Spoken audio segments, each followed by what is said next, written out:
afternoon. Today we're here in the city of Victorville. We're here to conduct some activities. Actually, a survey.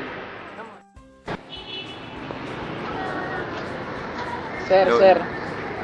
Excuse me lang po, sir. Ano yan? Maaari po ba kayong ma-interview? Oo, ano ba yun? Ano ba yung tatanong? Tungkol po sa pagboto po. Bumoboto na po ba kayo? Boto saan? Sa eleksyon, mga ganun po. Oo, bumuboto na ako. Matagal na po ba kayong bumoboto? Actually, bago lang kasi nung nakarang taon lang. Ano pong ginawa niyo nung nagparehistro kayo? Listo. Kasi sa barangay namin, merong nagpapapila na ano kung sino yung buboto. Kasi yun, pumila ako dun. Kailangan lang ng mga ID, ganun. So yun lang po mga Oo, kailangan. ayun. Madali lang naman po. Madali lang, kaso mahaba yung pila. Ganun. Matagal yung oras na i-google mo dun. Pero yung proseso po, saglit lang. Oo, saglit lang. Ngayong eleksyon po, buboto po ba kayo? Ngayong eleksyon, oo. Sino po sa tingin nyo karapat dapat iboto? Yung may lagay, siyempre.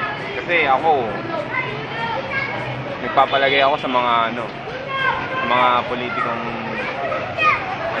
naglalagay.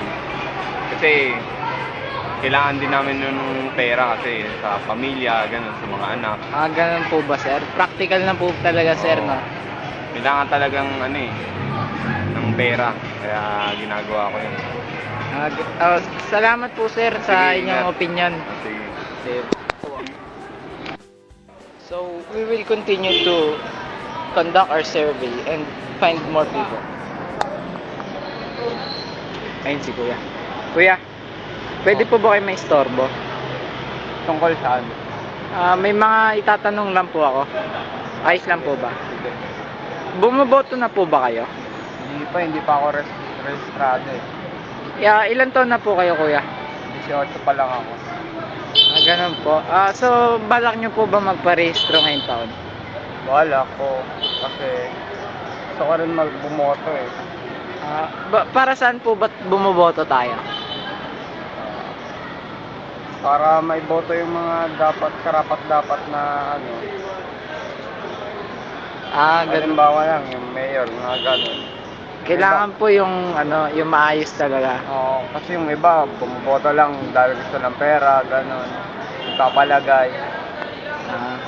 So, Kuya, ngayon po, kung sakaling boboto kayo,